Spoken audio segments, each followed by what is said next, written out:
Good morning, good morning. This is my 5 a.m. It's probably a few minutes after 5 now.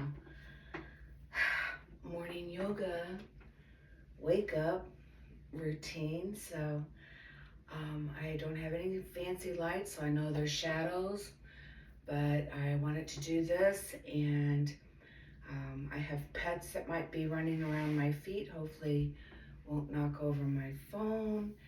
And when I get up in the morning, one of the first things I do, generally I take care of the littles, and then I'll do my morning yoga routine. And probably won't do as long as normal, but I'm going to give you some ideas of some things you can do when you wake up and start moving your body. So you're sitting in a nice tall posture.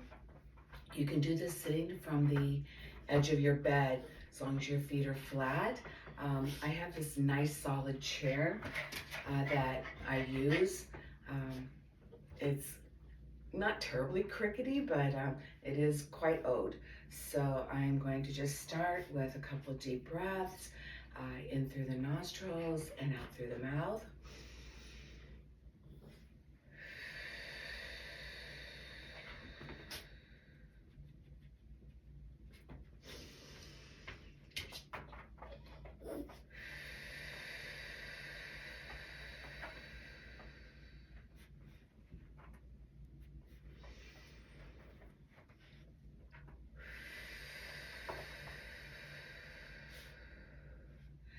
And clearly I'm still in my jammies.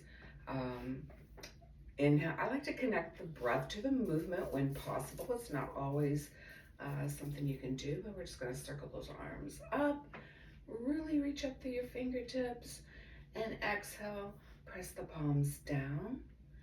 And there's really no right or wrong how your hand placement. This is just my practice and how I like to do things. And I will generally do things in threes. Not always, but a few things I'm kind of like stuck on 3. So big, last one, big inhale, a big exhale.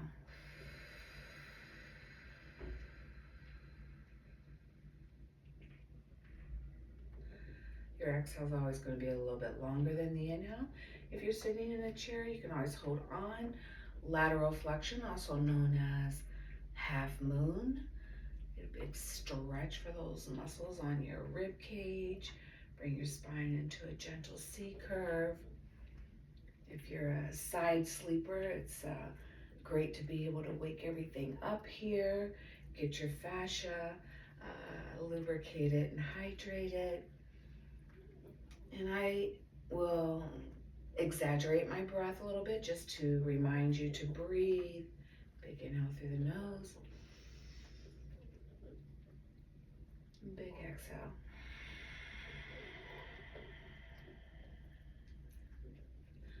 And that feels so good. I'm going to do that one more time on each side. Big inhale. And big exhale.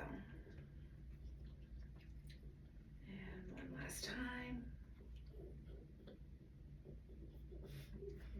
And it doesn't matter really if you're looking up or out or down, just wherever your neck is happy. A few shoulder shrugs, shoulders up towards the ears, down away from. And one last time.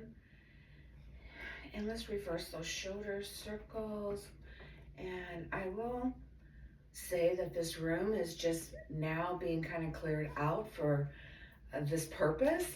So I still have a little decorating to do and rearranging, but that's okay. Now we're going to do a gentle spinal twist. So you're going to again lift up through your crown, find an exhale, gently twist toward the right,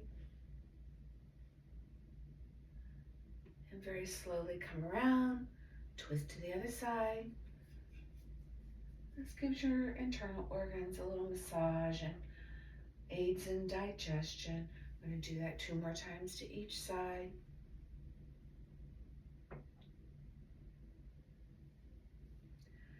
I teach a lovely chair class at one of the gyms I work out of, and I mentioned my morning routine, and quite a few of them were very interested in that routine. So I typed it out for them.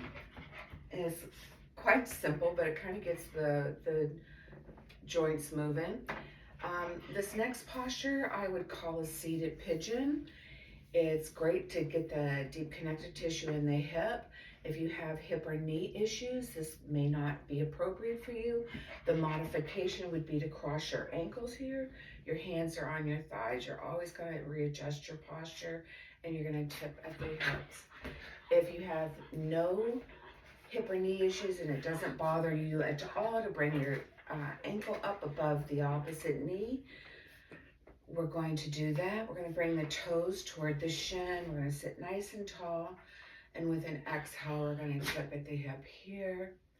This really helps wake your hips up. It feels pretty good, in my opinion. And then in yin, we may hold this for several minutes, but in the morning, for our morning practice, I just inhale up and exhale back into the position 3 times on each side. Again, you think of your foot placement. I press through the heel, that engages muscles on the back side of the leg. Inhale up. Last time here, exhale down. And you can actually just hang out here however long you like. It feels pretty good. And then when we come up this time, we're just going to change out to the other leg, mindful. And maybe you need to do the modification on one side and not the other, and that's okay. It's your body, it's your practice. There's no right or wrong. The only wrong thing would be if you're doing something and it hurts. I always advise my students, don't do it if it hurts. Again, pressing through the heel a bit here, bringing the toes towards your shin, lifting up through your crown, and exhaling, tipping at the hip, and just enjoy that lengthening sensation that you're going to feel in that hip area, getting that deep connective tissue, the ligaments and tendons. This actually kind of stretches out your lower back. There's also benefits if you have any sciatica or piriformis syndrome pain. It really helps alleviate that to a certain extent. I'm going to inhale up. We're going to do that again. I know how painful sciatica can be.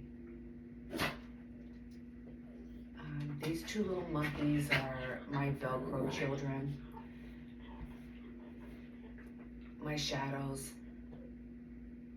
and usually I put their food and fresh water down first thing in the morning before I even make my tea, so they're kind of wondering what the heck am I doing, but that's okay. They'll be okay. We'll take care of them in a few minutes. And now I've done 3 on each side, depending on my morning and how much time I have. Some mornings I'm at the gym super early, so I don't have time to do a real long yoga practice, but even doing 10, 12 minutes really makes a difference for me. And then I'm just going to lift my heels and then lift my toes. And you can do this standing, but since I'm doing a little bit of a chair routine for my people that want to do it on the side of the bed or from a chair, and this just kind of warms your ankles, start stretching the muscles in your feet. And then this is a silly movement. I just call it zigzag. I'm just kind of lifting toes out, heels in, toes in, back. And I might do that 3 times. This is moving the ball in the hip socket. We have this lovely stuff called synovial fluid in all of our joints. And so that gets our joints nice and lubricated, keeps everything supple, helps us with our posture, helps us move a little bit smoother through our life on this planet. And then I'm very close to closing up. So I'm going to extend a leg. I press through a heel. And I'm just going to point and flex. Again, I'm going to default back to doing that 3 times. And then I'm going to do some circles, a couple of times in one direction, and get away from there. A couple of times in another direction, and then inversion, eversion, or just moving the foot side to side. And trying to maintain your posture as much as possible. And then I'm just going to go to the other side here, press through the heel, point and flex a few times. And then circles, just pretend your big toe is a pencil and you're drawing circles on the wall. Reverse those circles. Do you hear my ankle pop and crack a little bit? That's why I like to do that. And this is the one that wasn't broken, so I don't know why the other one's all happy and quiet, but there's that. And then the last thing I'm going to do is maybe bring my feet a little wide, sit nice and tall, hands on thighs for support, and just tip at the hips and do a modified seated forward fold. So be mindful, some high-low blood pressure, medications, glaucoma may make you feel dizzy if you bring your face forward. I'm not going to bring your head below your heart, and then this stretches out the backside nicely. Then a deep inhale will bring you back up. Maybe you zigzag your feet back in. And then I'm just gonna circle swoop my arms up. Fingers reach towards the sky. Palms meet in Anjali Mudra. And I bring my hands to heart center. And that's it. Pretty easy. Pretty much moved everything. You do some wrist rotations. I generally, personally, for my own personal preference, use a little bit of a guided meditation or music in the background. I may add that for future videos. And I've been teaching for over 15 years. I say namaste when I enter the room. I say namaste when I close my practice. I do it out of respect towards my students, and I love everything about yoga, its history and all that. So I just thought I'd make a little bit of clarity there. I mean no disrespect when I say namaste. So I wish you a wonderful, productive, blissful day, and namaste to your good health. Thank you for joining me. Sorry about my pajamas.